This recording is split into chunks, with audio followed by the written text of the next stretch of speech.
Я бы хотел путешествовать много, с природой смелая, смешать на песке. И не прийти, что все-таки к Богу, не стесняясь дырки в носке.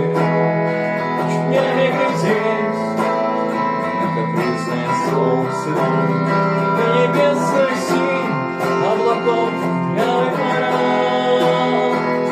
И улыбаться, да засмеется нерожденный мой сын. И я его рад, но я просто